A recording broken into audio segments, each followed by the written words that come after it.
Right, hey folks, welcome to another Tale of Two Tones. Today is a pretty big one for me. So before I get into today's video, let me please remind you to like, comment down below with your thoughts, and make sure you're subscribed to the channel so you don't miss out on anything from us in the future.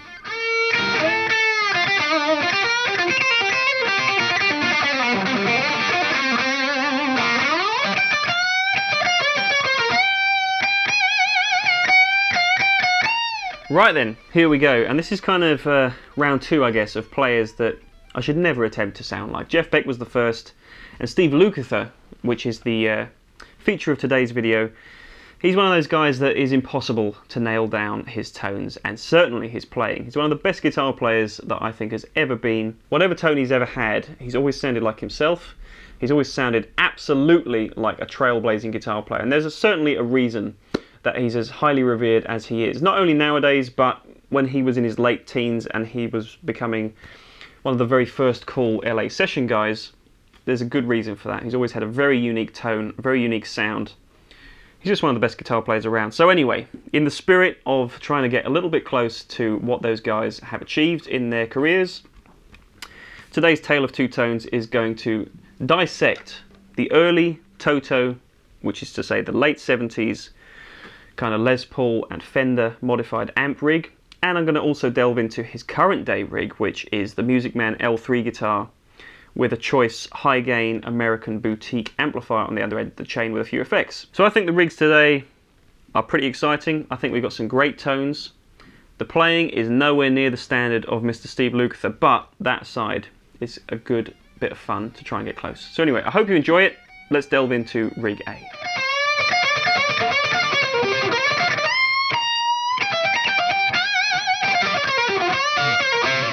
Alright, so let's take a look at rig A. So what I wanted to do here was revert back to Luke's earliest days. So I'm looking at the real late 70s period, when he was still kind of in his infancy, but actually really growing into a very mature and very well-renowned and highly requested session guitar player, as well as the early days of Toto. So around that time, Steve Lukather actually had a hell of a lot going on in his career already by that point. You've just got to have a very easily identifiable kind of a signature tone that cuts through the mix and sits nicely with alongside all the other instruments. And so the dawn of effects hadn't really come just yet. It wasn't really the kind of rack days. It was still just a case of getting a great guitar and a great amplifier and maybe one or two very particular effects, and that was it. So really the key at the time was to find your unique voice, and what a lot of guitar players of that era used to do was take small Fender combo amplifiers, much like a little Deluxe Reverb, to Paul Rivera and various other amp modifiers and builders at the time. But Paul Rivera, I think, had the most orders from those LA session guys, and he would modify the amps slightly and basically allow them to do certain things with those small Fender amplifiers that the stock models couldn't do. As far as I can tell, Lukather's Deluxes that he used most frequently, Fender Deluxes, were modified in not too drastic a way. I think they just maybe gave him a little bit more gain and a bit of a smoother gain as well. Now, I've heard certain rumours that maybe he had his amps uprated in power so that they were giggable, maybe to 50 or 100 watts, but I don't know if that's the truth for what you hear on the records a lot. So anyway, what I'm doing to try and match some of those really smoothed out modified Fender tones is I'm using the Fender 68 Custom Deluxe Reverb reissue, which is a great amp anyway and kind of has a little bit of that modification kind of heritage to it, because this, using the custom channel, that is Fender basically addressing some of those historical mods that were done to their amps and doing it in their own way. So it's kind of got a little bit more of that mid-range focused voice anyway.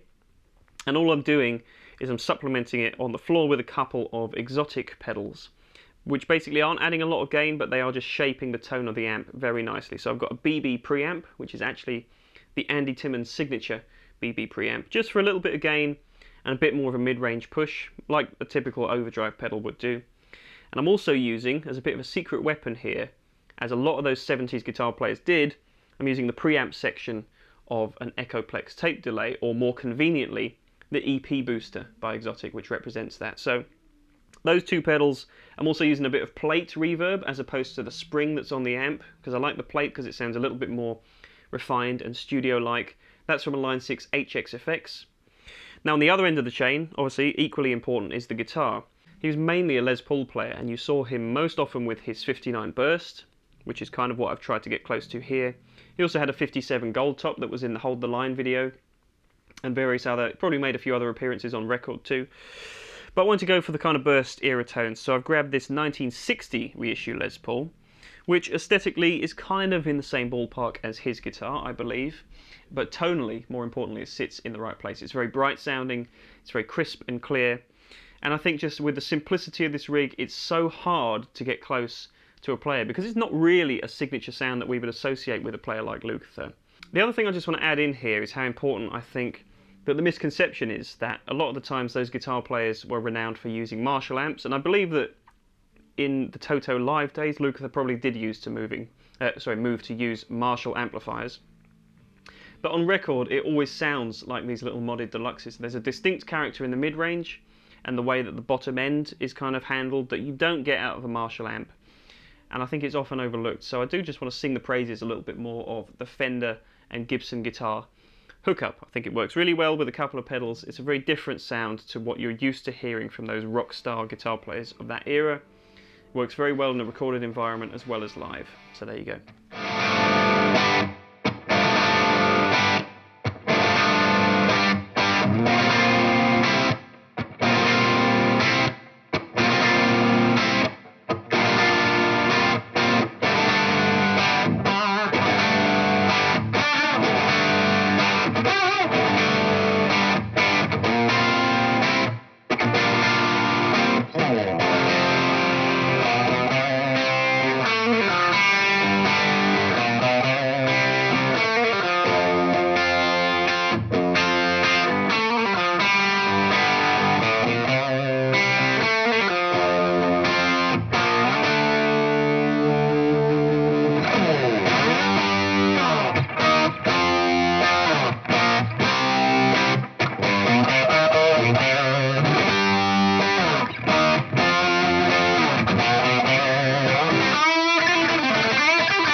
Alright then, moving on to rig B, which, as is usually the case with these videos, is basically recent or modern day, or at least sometimes even present day, what these guys are still using. And in Steve Lukather's case, this is very much the case. I wanted to go pretty much as up to date as I possibly could. And this is very much inspired by the recent arrival of this guitar, which is Music Man's latest version of his signature model, the L3. The Luke model has been one of the oldest signature guitars that they've created, that they first collaborated with back in the 90s, and the third generation of this guitar, soon to be fourth in fact. It just shows that Luke is still striving for new kind of elements to his tone, and Music Man is only too happy to oblige that in his signature model. So for example, this guitar has recently received new custom designed Music Man pickups, which was an evolution from his DiMarzio set that he put into the L3 model a few years ago. So what's interesting here is that there are a couple of tones that I think Lukather is best known for. He's best known for his modern day tone, which I think is pretty much widely regarded as the best he's ever sounded, going back to a slightly more organic approach as he describes it, with the passive pickups and back to just valve amps with pedals on the floor. But he's also very well known for pioneering, some would say, that 80s rack kind of sound, I guess you could term it that he and a few other players of the 80s who were still very high profile session players, and of course very high profile touring musicians and recording artists in the band Toto, as he was, that sound became kind of synonymous with what they were doing. It was a great sound, but it's great, I think, that he's moved to a more traditional approach in recent years. So that's where the guitar is born from, and it's one of his best signature guitars he's ever had, and I think it's one of the best Music Man guitars they've ever produced for that very reason. The rest of the rig is kind of in keeping with that idea too, so I've not gone for any rack gear or any kind of typically 80s gear. It's all analog stuff really. Let's start at the other end of the chain. So Steve's been best known to play Bogner amplifiers in recent years, which unfortunately we don't stock at the shop, but in their absence I couldn't help but grab once again the mighty Soldano SLO 100, which I actually think does a pretty stand-up job of getting some of those slightly more contemporary tones, though he's still very much an 80s sounding player, which is to say that it's all about that thick mid-range lead voicing that I think he and a handful of other players pioneered. It's impossible to get away from. It's such a great sound. But what's interesting is that compared to Rig A, which most people may not associate with Steve Lukather's sound, this sound is much more muscular, and of course this comes from being a 100-watt high gain amp tone, but it's a lot bigger, it's a lot gainier, and yet it's got this overriding clarity to it, which comes from not only the amp, with how articulate that is, but also the articulation that comes from this guitar. It's a weird thing. It's a big, thick, monstrous sound, but it's also got all this high frequency content that just means every note is crystal clean, right to the point where you can roll down the volume, which I do in this clip, and play on the neck humbucking pickup, and it's still got clarity, it's still got articulation. Very important for any rig, but particularly for a player of Steve Lukather's caliber. So the amp, the Soldano, is doing a great job of that kind of articulate nature and that big, thick, monstrous tone at the same time. Now, of course, I've supplemented it with a few choice effects. He's been known to use a lot of stuff, but I just wanted to distill it down to the basics that I kind of have in my head when I think of Lukather's tones. So, of course, that comes from a big sounding reverb, which I've got the Fender Reverb on the floor today, on the plate setting, just as a kind of overall, always on kind of a sound. I think he uses a Strymon Blue Sky, but I wanted to try something different, and the Fender certainly delivers in that regard. I've also got the Strymon Timeline delay, which I'm using to emulate his ping pong, I think they're Digitech hardwire delays that he uses, particularly live. And the Timeline does a great job of that, of course, and it just complements his massive lead tone with all that really gorgeous trail of modulated delay and reverb underneath the note. Those are in the effects loop. In the front end of the amp, I've got the Boss CE2 chorus pedal, which is the Wazacraft reissue. Great chorus, and it kind of speaks to some of those 80s tones that I talked about. Though he's known to use more modern day analog chorus kind of equivalents, the CE2 does a great job of that without going too boutique. And then lastly, I've also got, just to kick the front end of the amp a little bit harder, the Jam Pedals Tube Dreamer 88. And he's known to use a few of their products. This kind of fits the bill as just providing a nice mid-range bump for some lead tones. And I'm alternating that pedal with the onboard preamp boost that this guitar has as well, which I really love the sound of this. It's really natural. It doesn't give anything away in terms of frequency response, and it just makes this guitar sound a little bit bigger and a little bit more like his active pickup guitars of yesteryear. So it's kind of the perfect marriage of all things. I think Luke is very happy with the rig he stumbled on in recent years. It hasn't changed that much since the early kind of 2010s, so he's obviously happy with it. I'm very happy with what I managed to achieve, though once again I will just say that this isn't intended to sound exactly like he does live or on record, because that is nigh on impossible, but I think we got pretty close, so I hope you enjoy.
Alright then, I hope you guys have enjoyed my little take on two tones from Mr Steve Lukather. As I said at the start of this video, it's impossible to try and get anywhere close to what that man has achieved, not only with his playing but also with his tones. He's always had great sounds.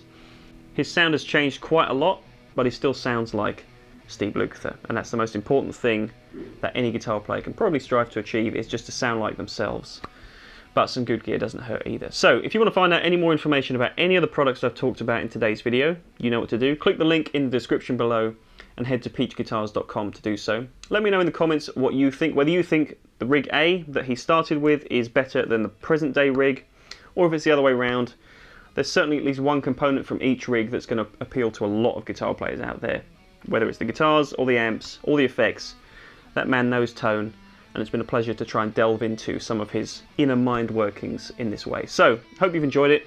Leave a like and comment down below with your thoughts. Make sure you subscribe as well so you don't miss out on any content from us in the future. Check out the website for more info. Take care of yourselves, and I'll see you soon.